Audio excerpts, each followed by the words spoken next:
May Jesus be praised and onward with Mary. Good and holy day to you all, dear children, in the sacred hearts of Jesus and Mary, and in the most chaste heart of Saint Joseph. Well, hello, again with our morning column, Saint de Café. Aujourd'hui est mardi 31 décembre, année du Seigneur 2024.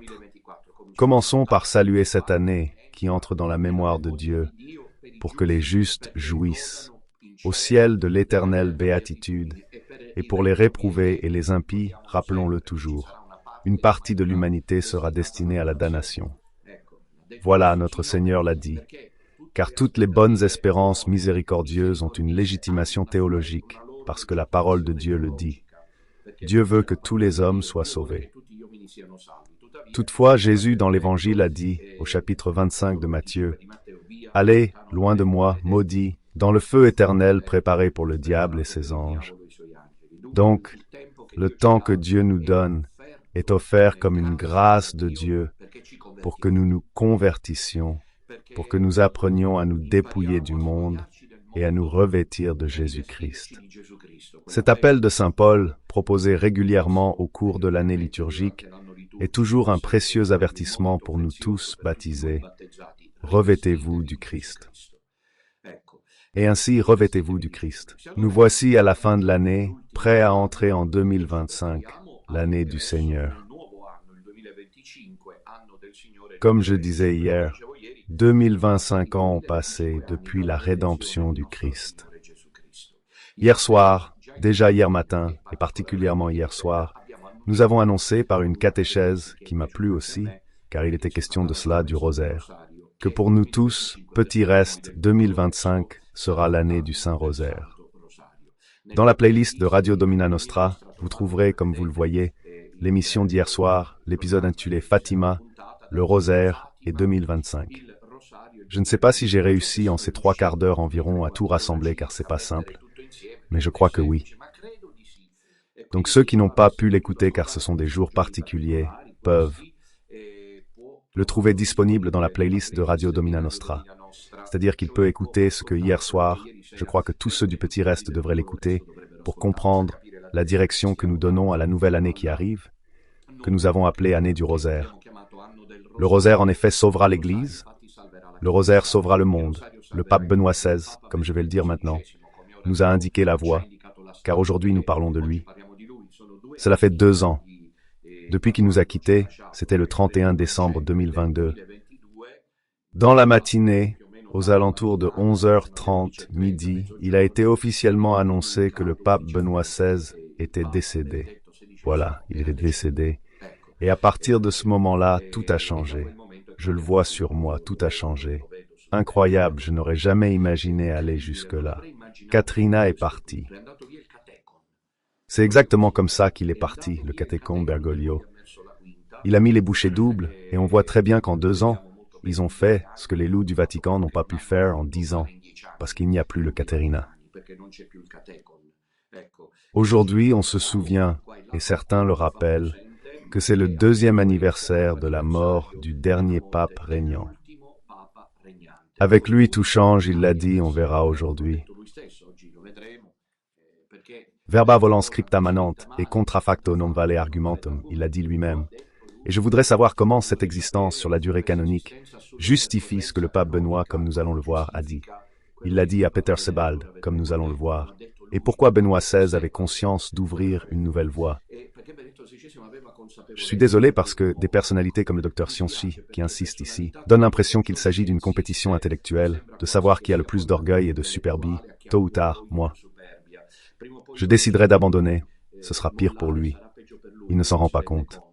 J'espère qu'il comprendra. Tu crois que c'est un défi? Mais j'aimerais lancer un appel, et ceci qui a répliqué de nouveau après la catéchèse d'hier. Mais pourquoi cette réplique si émotive, impulsive, immédiate, comme si tu devais absolument avoir le dernier mot? Qu'il la dise, la dernière parole. Mais évitez de ternir l'image du pape Benoît. Pourquoi, si c'était vrai que le pape Benoît pensait que l'Église devait être sauvée par les cardinaux, aurait-il fait ce qu'il a fait? Pardon, une bêtise. Non, bêtise, non, parce que c'est superficiel, léger. Finalement, Marco Tosati aurait raison. Si la voie est celle canonique, Marco Tosati aurait raison. Un benet, puisque tu es le pape, règle la question toi-même si elle doit suivre la voie canonique. Pourquoi la déléguer à d'autres? Dis-moi, me trompe-je? On y pense, mais le docteur Sionchi y songe-t-il? Et puis, ils apprennent toujours sur le plan d'une bataille, comme si on était dans des disputes théologiques, ça veut dire le dernier mot, qu'ils le disent. Que le docteur Sionchi est le dernier mot. Le journaliste docteur Sionchi a le dernier mot sur le pape Benoît et l'Église. C'est incroyable, ça. Je trouve ça incroyable. Je trouve ça incroyable. Je le dis, c'est le second. Il trahit le dessein le plus profond du pape Benoît, qui n'était pas de déléguer la solution aux cardinaux. Pourquoi tu le fais pas toi-même? T'es le pape. Pourquoi attendre que les autres le fassent, alors que tu as dit, docteur Sionchi, pendant des années, parce que tu as dit que le pape Benoît était en péché, qu'il ne pouvait pas, etc. Et comment pourrait-on alors songer à le confier aux cardinaux, ceux qui l'ont finalement contraint? Ou me trompe-je? Le pape Benoît, disons-le tout de suite, le thème du jour, nous le verrons, ouvre une nouvelle brèche au goût apocalyptique, dit-il. Il n'y a plus le modèle d'Église, qu'il s'y fasse une raison, l'a dit le pape. Le modèle de l'Église prévu n'existe plus, car si la voie canonique restait celle-ci, il faudrait que ce soit le cardinal Wolki, ou le cardinal Sarah, ou le cardinal Parolin, qui n'est pas cardinal, mais le docteur Sionchi semble oublier, qui sauve l'Église. Dans ce cas, quelle raison le pape Benoît aurait-il eu de faire tout ce remue-ménage? Règle-le toi-même, mets-toi là avec tes cardinaux et dis « Désolé, c'est moi le pape ». Vrai. Alors j'avais raison dès le début. Il était faible et fragile. C'est ce que je pensais, non? Si le vrai chemin était canonique, il était faible. Parce que tu sais, tu as l'autorité suprême dans l'Église. Tu te la joues? En attendant les autres.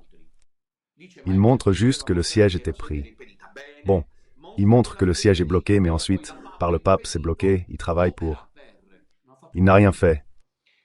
Il n'a rien fait, il essaiera de comprendre, je l'espère, le docteur Sionchi, car il se met lui-même en difficulté face au ciel.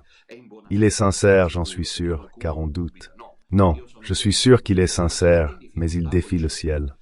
Il devrait se questionner et laisser au moins une petite ouverture à la possibilité qu'il puisse y avoir autre chose. Et c'est-à-dire que le pape Benoît a posé cet acte apocalyptique, historique, non pas simplement pour dénoncer comme je l'écris dans mes livres concernant tous les autres, mais je suis ignoré. Maintenant, tout le monde interagit avec le père Farret, avec le docteur Sionchi, avec le père Cornet et Don Minutella, et c'est le projet transversal, il ne doit pas exister, qui s'en fiche. Ce n'est pas ça qui m'intéresse. Mais j'ai précisé que Benoît l'a fait selon un plan précis. Je parle de tournant bénédictin, loin des cardinaux et des voies canoniques, pour conduire l'Église là où Dieu l'a établie. Et nous verrons aujourd'hui, là où Dieu a établi Fatima, troisième secret, nous en rendons compte, nous en rendons compte. Les cardinaux doivent trancher. Comment faire? Après 12 ans de silence, il cache sa mort depuis 2 ans. Il célèbre une réunion avec le pape François. Moi, je voudrais savoir comment le docteur Sionchi fait face à lui-même pour justifier ces situations objectives, à savoir, le pape est mort il y a 2 ans et n'a pas été déclaré canoniquement, premièrement. Un imposteur est sur le trône de Pierre. Depuis 12 ans, les candidats de Pergogliano sont restés muets, et surtout, ce que Sionchi omet, les cardinaux recevant sa pétition célèbrent avec le pape François, non? Le pape François dira, et le cardinal Sarah dans ses livres cite le pape François, vous comprenez? Qu'est-ce qui nous attend? Le cardinal Sarah était proche de Benoît.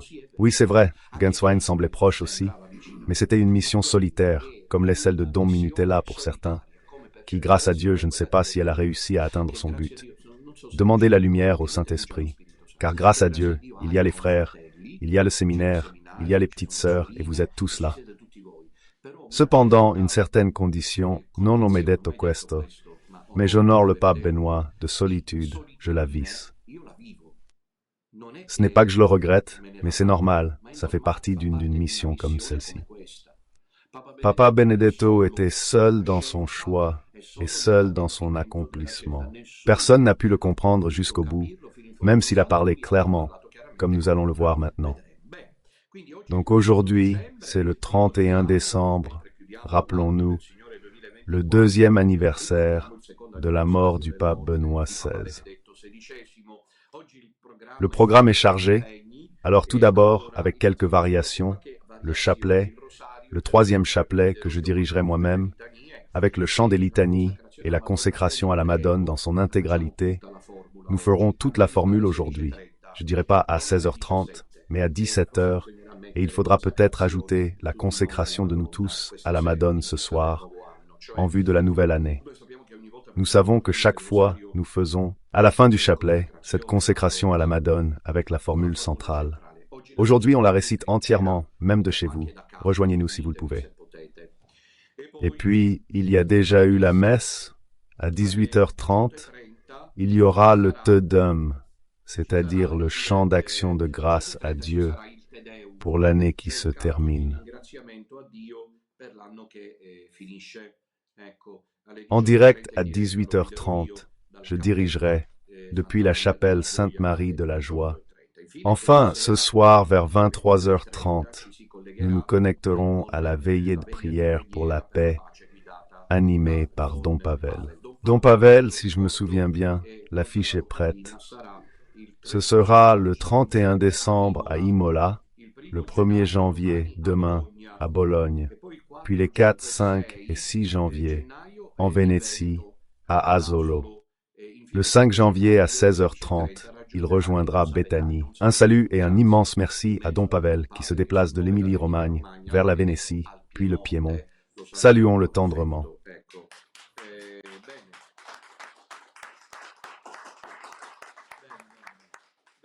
Puis demain, c'est le 1er janvier. Alors demain aussi, il y a un changement de programme. La messe de 8 heures pour ceux qui le peuvent. Mais demain est un jour spécial, donc il y en aura peu à suivre la messe de 8 heures. Ainsi, à 11 heures, je célébrerai la Sainte Messe. Et puis l'après-midi, à 18 heures, il y a la catéchèse de début d'année sur le thème 2025, année du Saint-Rosaire. Voilà, année du Saint-Rosaire. Nous le répétons pour demain. J'ai pensé faire 3 épisodes là-dessus pour ceux qui sont distraits, je l'ai dit hier matin, répéter toute la journée, fait la catéchèse hier soir, et la referai demain. Prenons le rosaire, l'Empire de Marie. Cette expression vous plaît?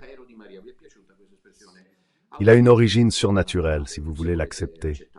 Ce n'est pas de moi, ça vient d'en haut, à travers moi, l'Empire de Marie. À travers le salut angélique, remplissons le monde d'Ave Maria. Parce que la Madone peut avancer, elle a besoin d'avancer contre l'ennemi. À travers les pouces qui bougent, pouce et index qui bougent, qui comptent les grains du chapelet. Ave Maria, Ave Maria, Ave Maria. Il n'y en a pas d'autre, je le disais hier soir. Je renvoie à la catéchèse. Peut-être que quelqu'un qui l'a écouté pourrait aussi la réécouter, car il y a plusieurs suggestions qui peuvent en découler. Bon, voilà pour aujourd'hui et demain. L'ambiance est actuellement festive. Ce matin, j'ai moi aussi fait une promenade, mais dans la limite du possible, à cause de ce que vous savez. Et j'ai rencontré Nino, mon ami Nino. Je l'ai vu, je me suis dit aujourd'hui je m'en tire, parce qu'avant j'avais rencontré Salvatore, il me semble, et il a voulu l'offre. En fait, le matin, je descends, je ne sais pas comment faire, c'est une dépense économique, puis j'ai rencontré Demetrio, un autre qui m'avait vu, comme il a vu que celui d'avant me demandait l'offre, il a filé. Mais il m'a rattrapé ensuite, parce qu'ils connaissent mon itinéraire, et j'ai dit, bon, heureusement que Nino n'est pas là aujourd'hui. Et pourtant, Nino surgit d'une ruelle, au loin. Et quand il me voit de loin, c'est le seul à faire un Ave Maria complet, mais en criant à 7 heures du matin. Mon cœur, je lui ai même appris à dire « Cœur immaculé de Marie, je me consacre à toi ». Lui de loin, « Cœur immaculé de Marie ». Il le répète donc, il le fait. Puis j'ai vu qu'il avait des tongs aux pieds, sans chaussettes, pieds nus. Je lui ai dit, « Mais Nino, avec ce froid, cette humidité, comment fais-tu? Car frère Célestin ne va pas. » Bien. Au lieu de frère Célestin, tu comprends? Au lieu de frère Célestin. Tu comprends? J'ai pensé, imagine ce que tu dois ressentir. Frère Célestin est une inspiration pour les fous, les ivrognes et les enfants. J'ai ressenti de la tendresse. J'aurais été lui chercher mes chaussettes. Il m'a mis KO. Il m'a demandé pourquoi frère Celestino ne marche pas pieds nus, avec un sourire, comme pour dire qu'il ne se pose plus de questions. Le matin, sortir sans chaussures, car frère Celestino le fait. Donc si lui peut le faire, tout le monde le peut. C'était pour... C'est-à-dire le 31 décembre, l'année des fous se termine. Bon, maintenant, passons au sujet du jour qui est assez remarquable. Le titre d'aujourd'hui est, comme vous le savez, dense, un peu un pendant à celui d'hier soir et à celui de demain, à savoir Benoît XVI, Fatima et l'avenir de l'Église. Au milieu, il y a le chapelet. Alors, procédons par ordre. Le 31 décembre marquera 2 ans depuis la mort du pape Benoît. On s'en souvient tous, moi comme vous, du petit reste, comme si c'était hier. J'avais jamais pleuré comme ça avant. Mes parents vivaient encore. Donc ça pourrait revenir comme j'ai pleuré pour Benoît. Non. Seulement comme ça m'est arrivé. Et je crois qu'il n'y aura pas une autre fois où je pleurerai. Heureusement, j'étais seul jusqu'à un certain moment. Puis les sœurs qui m'accompagnaient entre Celestino et logeaient ailleurs, même si elles étaient avec nous, elles étaient à Abano, à cause de, si vous vous souvenez, les jours même où est né le petit Tabor, entre autres. Et j'ai eu une sorte de crise, parce qu'après j'ai fait le direct en pleurant, mais ça c'était rien. Là je pleurais. Là par contre j'étais vraiment, je ne saurais vous dire. Puis les suiveurs se sont inquiétés.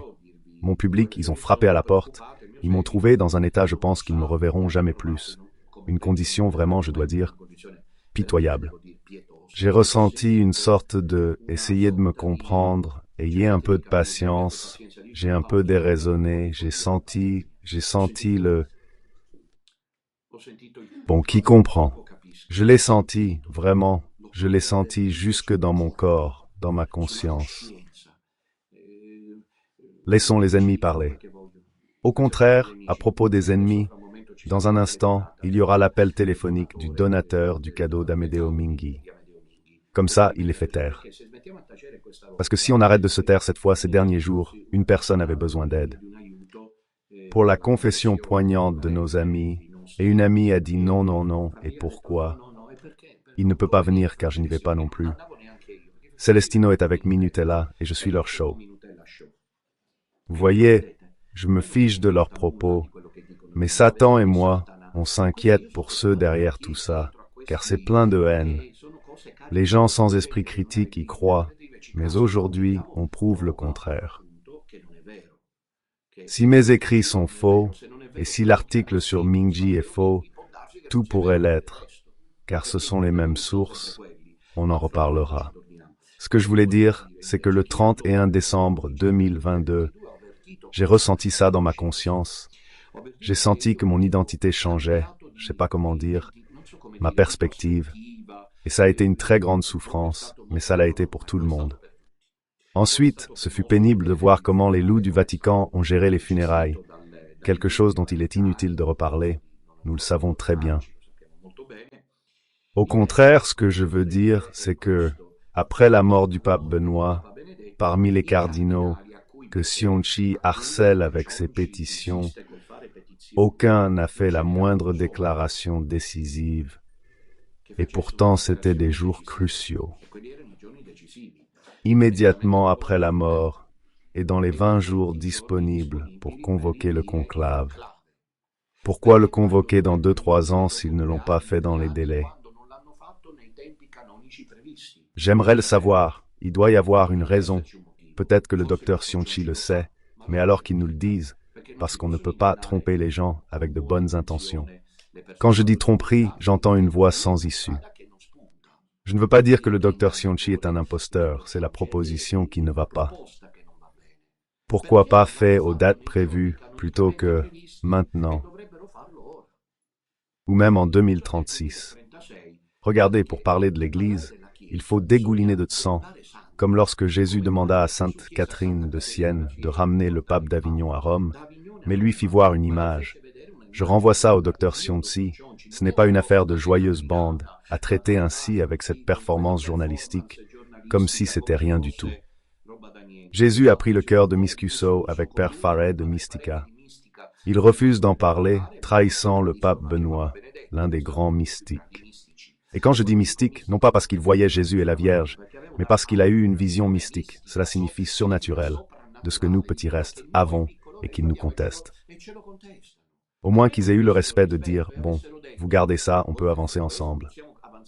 Ils disent que c'est moi, mais vous avez la preuve de mes lancements initiaux, et ça restera toujours ainsi. La propagande est partout. Comme j'ai soutenu le père Cornet et montré ma solidarité, j'ai proposé un débat public. Le docteur Sionci nous a invités à voir si nous pouvons trouver une... Rien, c'est moi qui ne veux pas. Avançons ensemble. Cette délégitimation des croyants comme nous, qui suivons les mystiques et les madones, chapelet en main, est injuste. Nous devons tous faire comme quelqu'un d'autre. Jésus prend le cœur de Catherine et le presse. Il prend son cœur et le presse celui-là contre le dôme de Saint-Pierre. Sainte Catherine ramène le pape à Rome. Puis, quand le pape est rentré, plus personne ne pensait à Catherine. Personne ne la remerciait. C'est comme ça que Dieu le veut. Au final, nous sommes d'inutiles servants. Jésus montrait à Catherine la voie du sacrifice, pour sauver mon Église. Ici, c'est sérieux. Papa Benoît, je recommanderais à cette dernière direction qui s'est présentée d'être plus solennelle. Si c'était vrai que le pape Benoît XVI a plaidé pour l'unicité, comme le dit le docteur Sionci et le père Faret, il semblerait pourtant, car je ne les suis pas, vous voyez, je n'ai pas le temps, comme vous pouvez le constater, mais il semblerait qu'il y ait un éloignement entre les deux. On m'a dit, c'est-à-dire que le père Faret dit que pour la messe, c'est aussi licite. Je ne sais pas, je n'ai pas bien compris. Donc peut-être que le docteur Sionci a pris ses distances. Bon, il se peut que ce soit un signe providentiel qu'il retourne de nouveau avec nous, qui ne sommes pas aussi fanatiques, car sinon le pape Benoît l'était aussi.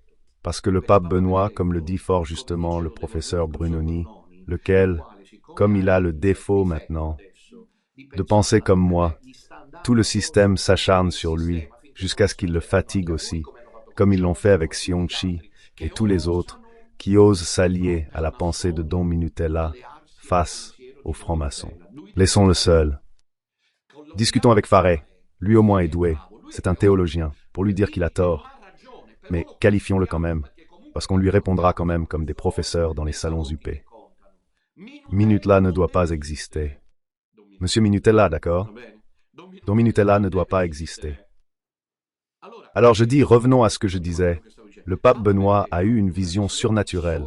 Ne l'oublions pas, sinon je me retire. C'est-à-dire je laisse le docteur Sionci sauver l'Église avec ses pétitions. Comprenez bien que ce n'est pas une provocation, soyez-en certains. Parlez clair, Jésus l'a dit dans l'Évangile. Je le dis au docteur Sionci, il ne doit pas se sentir provoqué. Maintenant il va faire une autre vidéo. Je n'ai pas fini de parler qu'il sort une autre vidéo, comme s'il avait besoin à tout prix émotionnellement d'avoir le dernier mot. Dites-le, mais souvenez-vous des mots de Jésus, que votre parole soit oui ou non. Si le pape Benoît avait fait tout cela pour plaider en faveur de la voie canonique, je me retire, sachez-le, car j'ai une vision totalement différente du pape Benoît. Je pense que Dr Sionci partageait cette vision. Tout en valorisant la voie canonique, qui en effet nous permettait d'avancer ensemble, car je n'ai jamais renié la voie canonique, je ne l'ai jamais dévalorisée, je ne suis pas un millénariste chirite, je suis un prêtre théologien 2 fois, même si l'establishment dit « ne parlons jamais de lui, il doit passer pour un bouffon, pour un clown », car cette propagande leur est utile. Mieux vaut faire ça maintenant, père, mieux vaut Don Cornet, car ils ne disent pas vraiment les choses telles qu'elles sont. Mais je ne renoncerai jamais à cet héritage. C'est comme s'il me l'avait donné personnellement, par l'intermédiaire de la Sainte Vierge, car je me suis toujours dit qu'il m'avait appelé, et le monde entier s'est acharné sur moi en disant « Lubrano vous envoie ». Je lui ai donné le film « Lubrano m'envoie », qui comprend « Je suis pas venu seul, gardez ça en tête ». Vrai ou faux, tout repose là-dessus, tout repose là-dessus. Docteur Sionchi ne vient pas pour le compte de tiers du ciel, moi si, je le dis. Ensuite, on peut ne pas me croire et dire que c'est le diable ou que je suis fou, mais je veux dire, on reconnaît l'arbre à ses fruits quand même. Quel homme sur terre, après le pape Benoît, a enduré tout ce que je subis depuis toutes ces années? Est-il là? Faites-le-moi rencontrer. Entre fous, on se comprend, comme Célestin et Nino. Alors, ce que je veux dire, c'est que le pape Benoît a eu une vision surnaturelle claire sur laquelle il est maintenant. Et la matrice est encore une fois, comme on le disait hier soir, Fatima. Tout part de là. Allons-y donc. Élu pape le 19 avril 2005, le 13 mai suivant, Benoît XVI fut solennellement rappelé à Fatima par le cardinal patriarche de Lisbonne, Policarpo, qui dans l'homélie du grand pèlerinage de cette année-là s'exprima avec ces mots. En mai, il a été élu un mois auparavant. Aujourd'hui, je suis ici, disait le cardinal, pour tenir une promesse que j'avais faite. Sa sainteté Benoît XVI, lorsque ce fut mon tour de le saluer à la fin du conclave et de lui jurer communion et obéissance, le Saint-Père me prit les mains et me parla de Fatima. Et je le lui promis, et il m'en remercia. Mais promis quoi? Comme le veut la coutume de ces sacrés cardinaux, il ne le dit pas. Qu'est-ce qu'il a promis au pape Benoît? Dans les salutations que les cardinaux lui adressent à peine élus, le pape s'adresse au cardinal de Lisbonne, de Fatima, et le cardinal dit publiquement, « Je lui ai promis obéissance, et moi, que lui ai-je promis ?»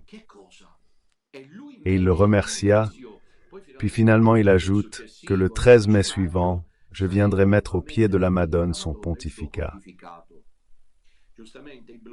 À juste titre, les blogs disent que nous ne savons pas ce que le pape a pu dire au cardinal patriarche de Lisbonne pour qu'il fasse une telle promesse. Nous pouvons cependant supposer que si le cardinal s'est rendu à Fatima rapidement, se substituant de toute évidence à celui qui avait déjà été invité, car les programmes se préparent longtemps à l'avance, il était prévu depuis longtemps qu'un autre prélat devait s'y rendre. Le cardinal de Lisbonne décide visiblement d'y aller lui-même, et le fait savoir à l'équipe dirigeante de Fatima, probablement parce qu'il y a quelque chose de très important en jeu. Le pape Benoît, comme je l'ai écrit dans mes livres, était parfaitement conscient de ce qui se produirait en assumant le pontificat. Tout commençait à Fatima.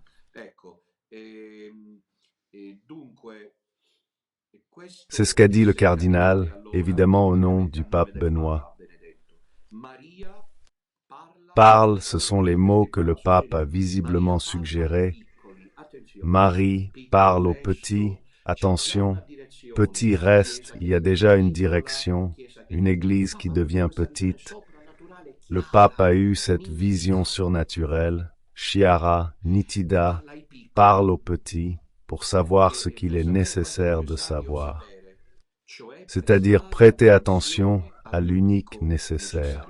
Donc, à cette occasion, le pape, par l'intermédiaire du cardinal patriarche de Lisbonne, un mois après son élection, lance ce message à tous, et il est vraiment significatif selon moi. Mais ça ne suffit pas, car ensuite le pape s'est rendu à Fatima. Nous avons préparé avec la régie 2 contributions. À voir maintenant. Commençons par le premier. Écoutez bien, on le commente après.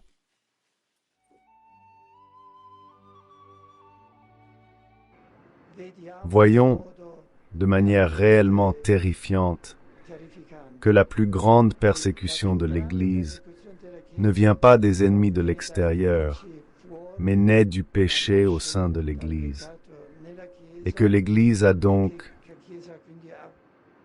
profond besoin de réapprendre la pénitence, d'accepter la purification, d'imparar d'une part le perdono, mais aussi la nécessité de la justice. Le message éternel de Fatima, ce 3e secret évoquant martyrs et persécutions, la passion pour l'Église et ses guides. Benoît XVI, 10 ans après la révélation du dernier message de la Vierge au berger d'Iria, revient sur sa vision théologique de la souffrance de l'Église. Il survole à 10 000 mètres le nuage de cendres qui obscurcit l'Europe. L'Église, touchée par le scandale pédophile, souffre sous le péché et doit revenir aux sources. Prière et pénitence pour une conversion durable, basée sur foi, espérance et charité. La leçon de Fatima, cette fois pure des humbles, éclaire encore l'histoire. Même le Portugal, pays de tradition catholique, à la fois courageuse et créative, rayonnant dans le monde, mais qui, comme jadis, cède au sécularisme. La dialectique foi et raison des Lumières, selon Ratzinger, doit créer une synthèse, une chance pour l'Europe actuelle. Je pense que la tâche de l'Europe, la mission de l'Europe dans cette situation, trouver ce dialogue, intégrer foi et rationalité moderne en une seule vision anthropologique qui complète l'être humain et rend ainsi communicables les cultures humaines. Un continent confronté à une crise économique majeure, issue d'un marché tentant de s'autoréguler sans éthique. Le positivisme et le pragmatisme ont créé des problèmes sans issue, pendant que la foi se réfugiait dans une religiosité personnelle, loin des enjeux du monde. Le pape explique qu'il faut retrouver une rationalité par « Voilà, vous avez entendu, il me semble que ce document devrait être acquis et conservé, car ils les font disparaître avec le temps, malheureusement. Ce sont des archives. Je prie notre archive de l'acquérir et de le conserver, car le pape dit des choses surprenantes et bouleversantes. D'abord, il affirme dans l'avion qui le conduit à Fatima, ou peut-être revenait-il déjà de Fatima, en tout cas lors du voyage de 2010 à Fatima, se contredisant d'ailleurs courageusement, car en 2000, comme je l'écris dans mon livre, il avait dit que Fatima était clos comme message. Mais le pape a dit deux choses. Si vous avez bien écouté, aujourd'hui où nous le commémorons au 2e anniversaire de sa mort, d'ailleurs il est mort en tant que pape, parce qu'il a dit comme Pierre, « Seigneur, tu sais que je t'aime ». Jean Victims, c'est intéressant ça. Quoi qu'il en soit, il dit à cette occasion-là deux choses fondamentales. La première, que le châtiment que Fatima annonce ne concerne pas des visions catastrophiques, c'est la première fois que cela est dit avec autant de clarté, mais le péché au sein de l'Église. Le péché au sein de l'Église est déjà une affirmation extrêmement importante. Deuxièmement, qu'une purification est nécessaire. La purification, qu'est-ce que c'est? On entend ce que le docteur Sionchi nous disait longuement, puis dont il n'a plus parlé récemment, la vision de Tychonius. C'est-à-dire qu'il y a une église de Satan à l'intérieur de l'église du Christ, qui se déguise, qui est là-dedans, mais à un certain moment, il doit y avoir la dissection, c'est-à-dire la séparation.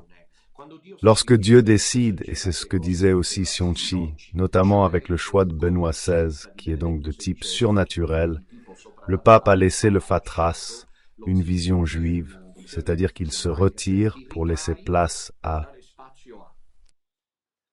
En ce cas, tu te retires pour laisser la place et faire ressortir ce qui restait caché et dissimulé à la grande majorité, à savoir l'Église sainte. Et l'Église du Christ se retire où? Dans le petit reste.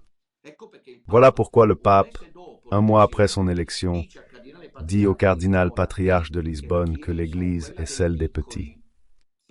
Puis tu le connectes à ce thème d'une Église qui porte en elle le châtiment du péché et qui nécessite cette purification, car l'Église de Satan prend le pouvoir via Bergoglio. Et l'Église, comment le Père Farey peut-il ne pas accepter cette perspective? Ces dernières positions sont incroyablement banales. Elles manquent de profondeur et sont donc banales. Comment le Père Farey peut-il ne pas remarquer qu'il y a une Église de Satan? Le problème n'est pas seulement canonique, c'est une vision vraiment réductrice, plutôt banale, et qui plus est, bien commode. Ce ne serait qu'un fait canonique. Le pape Benoît XVI n'a pas abdiqué, et il y a un antipape. Réglons ça et avançons. Tu te moques? Résolvons ce problème et allons de l'avant. Mais on plaisante? Avec l'Église de Satan qui, sous les yeux de tous, arc-en-ciel, harlequin, extravagante, bizarre, avec les prophéties qui en ont parlé. Et ce n'est pas seulement mystique de pain et de jambon, parce que sinon même le pape Benoît mangeait du pain et du jambon, parce qu'il s'est fait le porteur de cette vision prophétique. Ce n'est pas seulement un problème à résoudre, ce n'est plus un problème de type canonique. Le droit canonique ne sera pas en mesure de résoudre une question qui a impliqué Fatima, le troisième secret, avec les prophéties d'avant, pas besoin d'en parler. J'ignore ce que Fare, Cionci, Padre Pio et Don Amor diraient. Chacun voit. D'un côté, il y a le père Fare et le docteur Cionci qui disent que c'est juste un antipape. On règle ça canoniquement. Il n'y a pas de fausse église. Et c'est toujours l'église de Jésus-Christ, docteur Cionci et père Fare, pour l'amour du ciel.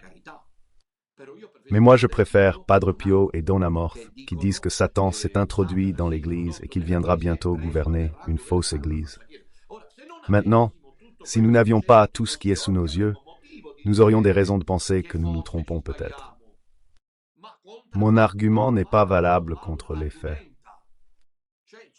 Les preuves sont là, le pape Benoît avait raison. Purification signifie la dissension. Je me retire, je porte cela comme un devoir, consignandolo à Dieu, à la Sainte Vierge, et ensuite que Dieu fasse sa volonté. Voici cet acte de foi, la grâce. Il n'y a pas que le logo, il y a la caritas, la grâce, la lumière de Dieu, qui fait comprendre la lumière surnaturelle. J'invite tout le monde, moi, le premier qui parle depuis des années, à faire attention. Attention à ce stade-ci, à ce que nous disons, car beaucoup de consciences dépendent de nous, et nous risquons de perdre notre âme si nous nous écartons du droit chemin. Car c'est le moment où, comme l'a solennellement déclaré le père Johannes il y a quelques semaines, et il s'agit d'un aspect du droit canonique, ceux qui sont condominutella doivent partager le sort de l'irrélevance, non de la banalité. C'est vraiment douloureux. Je suis très désolé de voir cela, mais c'est le signe de la façon dont agissent les ennemis. Le professeur Brunoni, qui a osé ne pas penser comme le docteur Cionci, et qui partage donc mon avis, il n'y a aucune alliance, car je suis désormais méfiant, donc je ne ferai plus aucun, refrain avec personne, surtout pas. Je suis content que le professeur Brunoni dise ces choses et espérons qu'il persévère, car l'expérience, malheureusement, jusqu'à présent, c'est celle de celui qui est ensuite pressé par des sous-bois, qui finalement, lorsque Cionci s'est détaché de moi, cela, Cionci n'en croyait pas ses yeux. Il ne cesse toujours pas d'écrire que Minutella est orgueilleux, le contenu ne compte pas. Ils en restent toujours au personnel, orgueilleux, superbe, présomptueux, fou, et ne veut pas céder sa place. Et là, il joue sur ce genre de choses. Mais là, il faut faire attention. Nous tous aujourd'hui, 2 ans après la mort du pape Benoît, faisons attention, car cela pourrait être vrai. Comme le dit le père Jean et comme l'ont répété frères Célestin et don Henri, nous ne pouvons ici attendre que l'intervention de Dieu. C'est pour cela que dans ce livre-ci, j'espère que Cionci s'en souvient, le pape Benoît dit quelque chose. Ensuite, lui, docteur Cionci, on lui laisse la dernière parole, d'accord? Ça fera toujours comme à l'école primaire, quand on se disputait pour les crayons. Je me retire de tout ça, parce que ça ne me plaît pas. Je fais mes catéchèses, je l'invoque dans mes réflexions, parce qu'il a maintenant sa propre position, mais je le fais pas pour faire ce genre de choses en boucle. Besoin. Je le cite parce qu'il a maintenant une position comme je cite le père Farr, je cite Ticonius, je cite... Il faut à chaque fois, bon bref. Voici le livre Dernière conversation. Naturellement, lorsque Peter Sewald va interviewer un pape Benoît proche de la mort, ce n'est pas qu'il lui a posé les questions sur le moment, à la dernière minute. Elles ont été protocolaires et convenues ensemble, concordées ensemble. C'est tout à fait évident. À la page 218 de ce livre se trouve la fameuse phrase « Tout peut être ». Nous allons voir maintenant si vous la connaissez bien. Je ne sais pas comment Cionci l'entend. Cependant, c'est la précédente qui n'a pas été remarquée. Però è quella precedente che non è stata attenzionata. Je la lis. La question convenue avec le pape Benoît et la réponse du pape Benoît, à moins que vous ne trouviez cela clamorant. Question de Peter Sevald. L'élection du pape François est-elle peut-être le signe extérieur d'un tournant historique? La question elle-même dit tout. Pas d'accord? Une nouvelle ère commence-t-elle? Le pape Benoît a posé la question. Il m'a dit « Pose-moi cette question ». Et comme c'était le pape Benoît, la réponse est déjà contenue dans la question. La réponse, cependant, est maintenant éclatante par rapport à Benoît. Regardez comme elle plane en hauteur, sans entrer dans les détails, mais en lançant un message clair. Je lis, et ensuite les répartitions temporelles ont toujours été décidées a posteriori. Pour cette heure-ci, je n'oserai pas. Aucune affirmation. Pourtant, il est clair que l'Église abandonne, j'en ai eu la chair de poule, de plus en plus les vieilles structures traditionnelles. Le rapport avec le pape François. Ça y est. Au revoir, nous les catholiques, on s'en va. Je suis le chef, après moi vient le grand prélat parmi nous. Nous laissons, avec la dissension, nous laissons à la fausse Église les structures traditionnelles. Pas d'accord? C'est exagéré? Non mi sembra. Et donc elle change d'aspect, et en elle vivono de nouvelles formes. Il est clair surtout que la déchristianisation, etc., progresse, etc. Par conséquent, l'Église doit trouver une nouvelle forme de présence. Quelle est cette nouvelle forme de présence? Dites-moi, vous qui êtes là, vous allez tous là, petit reste, petite minorité, la clandestinité, et nous sommes une secte. On nous tombe dessus, on est hors de l'Église, on est fous, on est des fanatiques.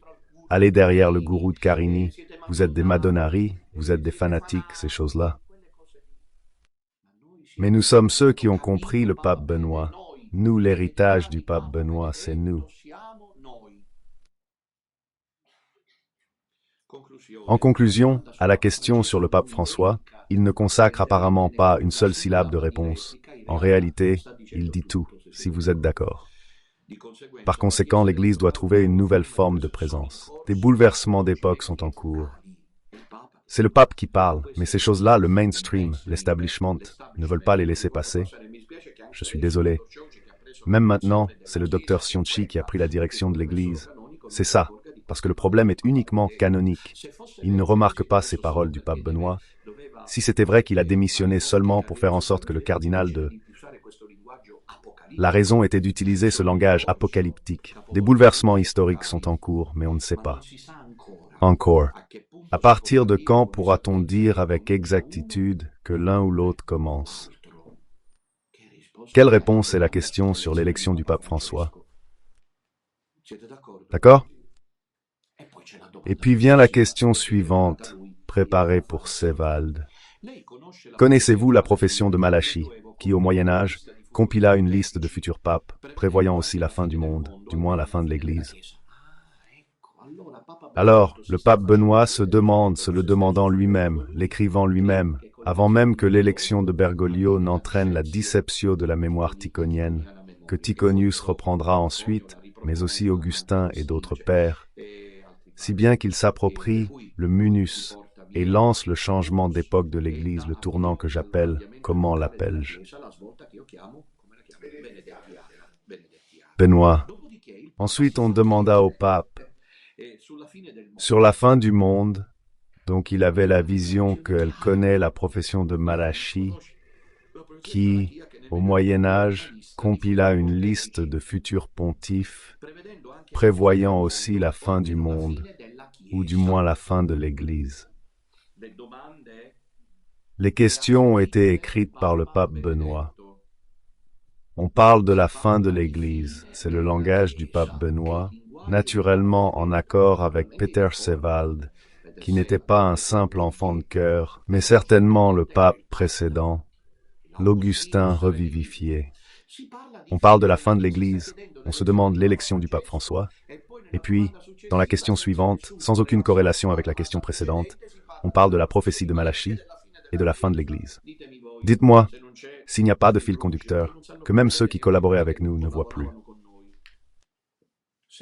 Selon cette liste, il papato terminerebbe con il suo pontificato. Moi, debout, si c'était vrai, j'aurais dit « Levez-vous, partez d'ici, s'il vous plaît, ne parlez pas ainsi devant le pape. » Donc, si jamais, allez lui demander comment il ose dire que tout finit avec moi. D'accord? Question, après cette articulation que Sebald n'a pas faite. Et si elle était effectivement la dernière à représenter la figure du pape, telle que nous la connaissons jusqu'à présent?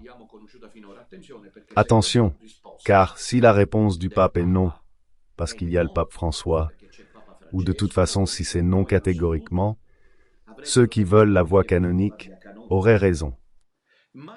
Mais si ici le pape répond différemment, réfléchissons et soyons très attentifs, car l'action de Dieu est en jeu.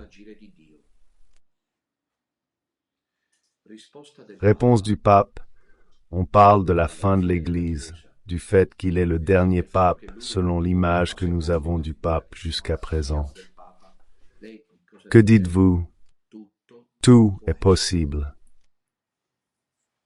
Vediamo il prossimo contributo che riguarda sempre Papa Benedetto con Fatima.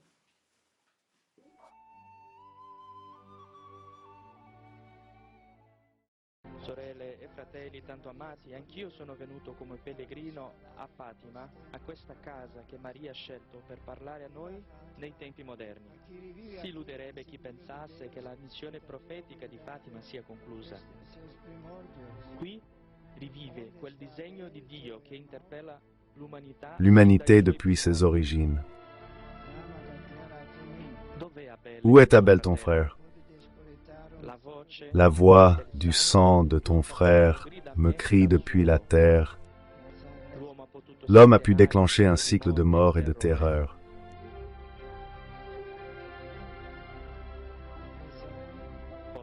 Puisse ces 7 années qui nous séparent du centenaire des apparitions, voir le triomphe annoncé du cœur immaculé de Marie, à la gloire de la Sainte Trinité.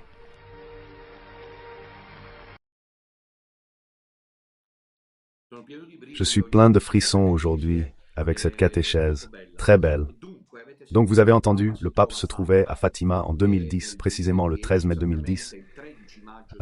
Il a prononcé cette vibrante homélie où, vers la fin, les papes font toujours comme ça. D'abord ils parlent, ils utilisent un langage diplomatique, puis à la fin, ensuite ça vous arrivera aussi comme ça, mais beaucoup mieux dit, il a lâché les derniers feux d'artifice. Se tromperait celui qui penserait que la mission prophétique de Fatima est terminée. Mission prophétique contre ceux qui disent que la prophétie ne sert à rien, il y a le pain et le jambon, seulement le droit canonique. Ça peut devenir une obsession ensuite.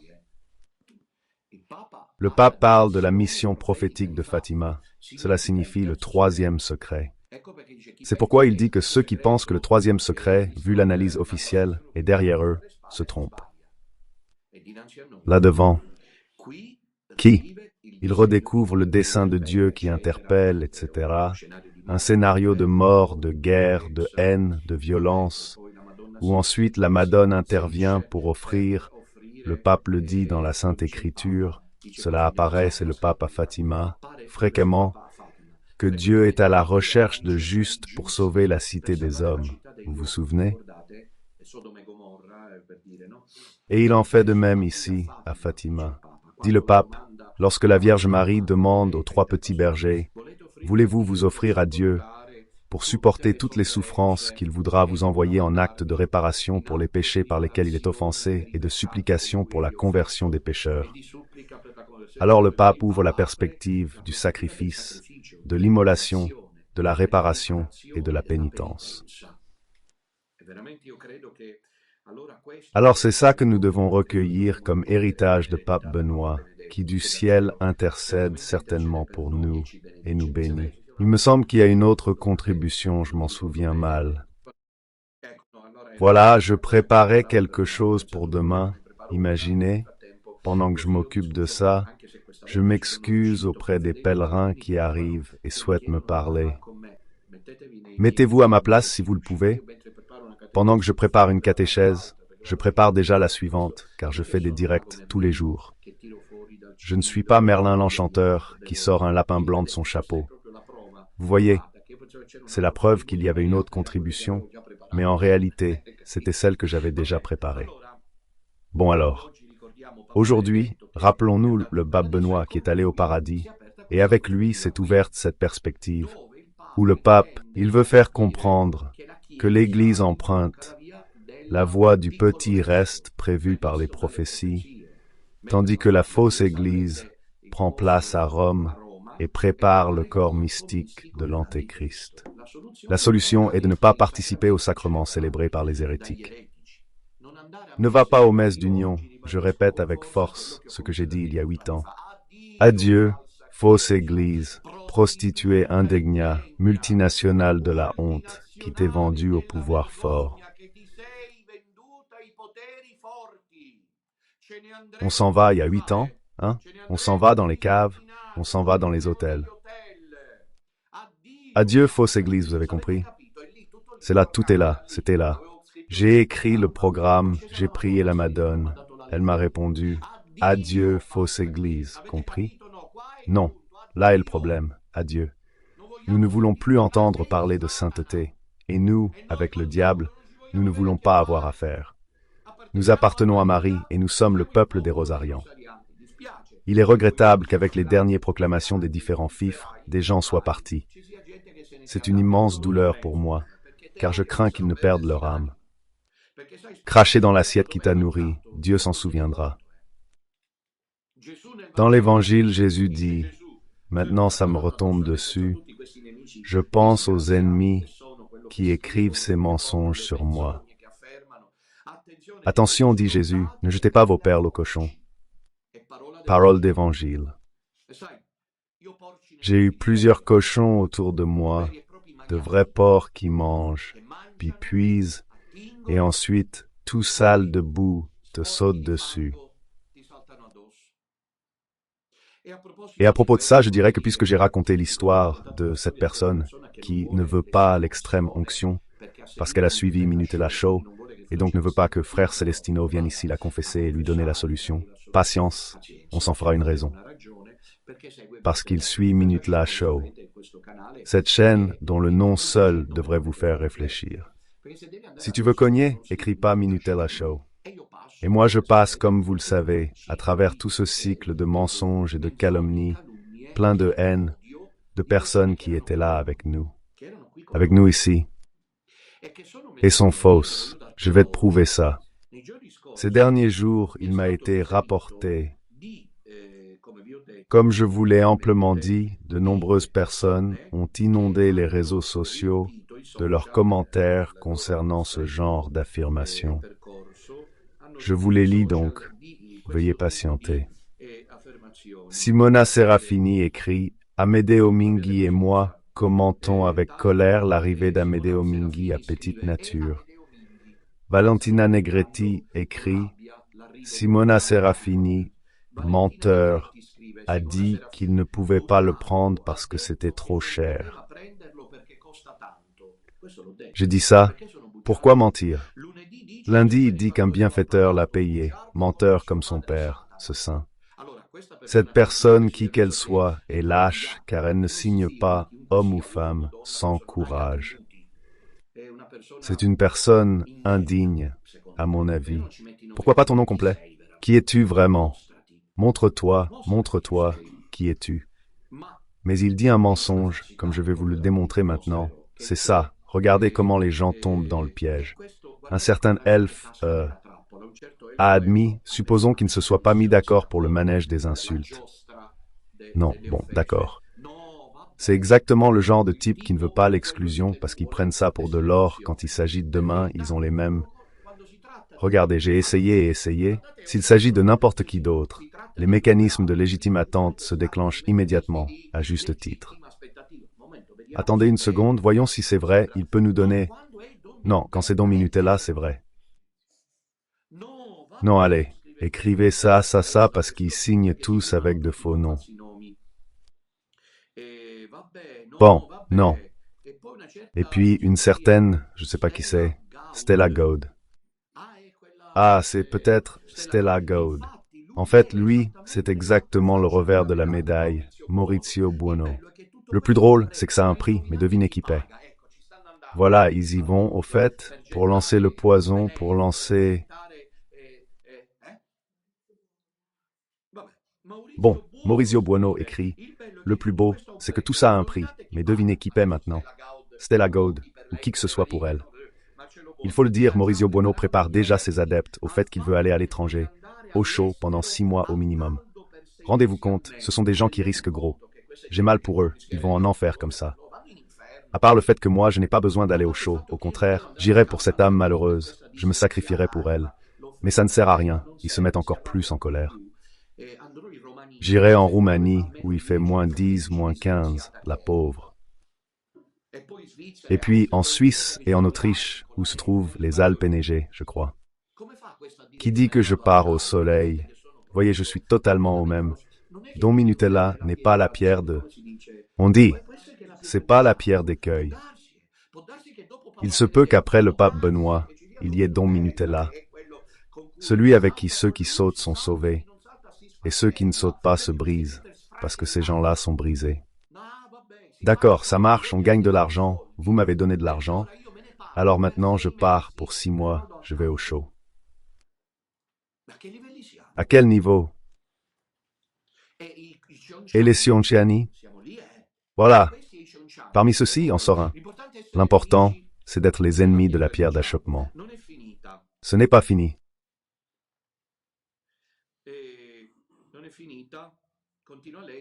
Je lis tranquillement. Marie Salvatrice écrit « L'église de Sainte, on ne comprend pas. » Marie Salvatrice, après ça, qui reste mérite tout ce qui lui arrivera. Vous êtes aux mains d'un fou, alors préparez-vous, ça finira mal. Stella Gaud, en effet, il est exactement l'autre face de la médaille. Prêt? Non, non, un instant. Massimiliano, te voilà en direct sur Radio Domina. Tu veux nous dire quelque chose concernant toute cette saleté humaine. Là, bon Dieu, on ne peut même plus offrir quelque chose à un ami. Vraiment, à un ami prêtre. Donc, c'est moi, je suis parti de Rome. Je me présente, je ne dis pas mon nom de famille pour éviter. J'ai voulu offrir un rêve à un ami. J'ai fait venir Amédée Manji à mes frais. Et ça peut coûter 0 ou 100 000 euros. Ça ne regarde personne d'autre que ma poche.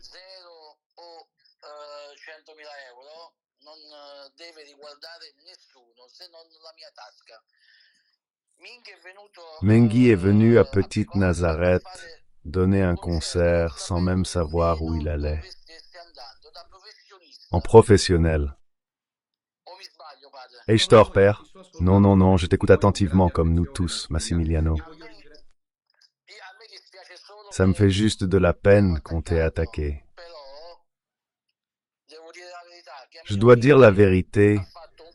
Amédée Menghi a fait un concert devant 800 personnes et il s'est amusé lui aussi.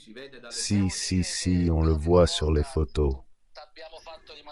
Je dois dire que, pour la première fois, on t'a laissé sans voix. Je ne veux pas de remerciements parce que, disons que je ne veux pas de gloire sur cette terre, mais dans l'au-delà, et surtout parce qu'ici, on parle de Bible, d'évangile, et puis personne ne l'observe, mon madame, et que la main droite ne sache pas ce que fait la main gauche.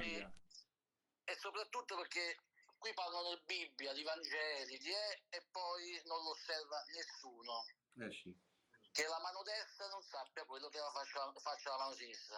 Esatto. Grazie Massimiliano. Exact. Ascolta. Dimmi. Sì. Lorsqu'il y a ces attaques, vous devez les ignorer. Votre jumeau vous l'a dit, genre Sionchi, genre Père Faret. Ils font de l'audience uniquement parce que vous en parlez, car ceux-ci sont morts-nés. Je sais, Massimiliano. Mais tu sais, dans ce cas précis, l'histoire de ce monsieur à qui on n'apporte pas l'extrême onction parce que les membres de sa famille suivent Minutella Show m'a touché. Donc je le dis juste pour dire, faites attention à qui vous écoutez. Si les gens veulent s'éliminer, ils s'éliminent seuls. Si les gens veulent se sauver, ils s'accrochent à sa veste. Écoute, Massimiliano, je voulais te dire ça, naturellement. Tu as le document que nous ne produisions. Exact. Donc tu peux témoigner. Aujourd'hui, tu as fait cette offre. Et donc, si les ennemis veulent ensuite vérifier, ils découvriront que les choses sont... Merci, Massimiliano. Je sais, je te connais bien. Chacun dans sa vie fait ce qu'il veut. Aujourd'hui, disons que nous sommes d'humeur à dire la vérité, mais j'ai fait des offres plus importantes qui n'ont pas été retenues. C'est vraiment une...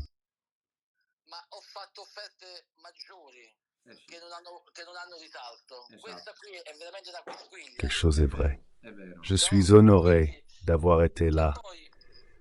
J'attends Renato Zero maintenant. Mi aspetto Renato Zero ora.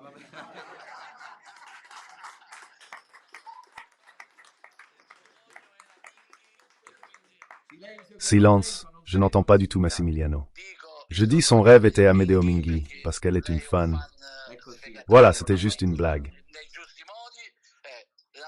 Renato Zero, non. Non, c'était une blague. Eh oui, non, mais la mienne était une blague. Mon champion reste lui, Minghi. Merci Massimiliano, que Dieu te bénisse.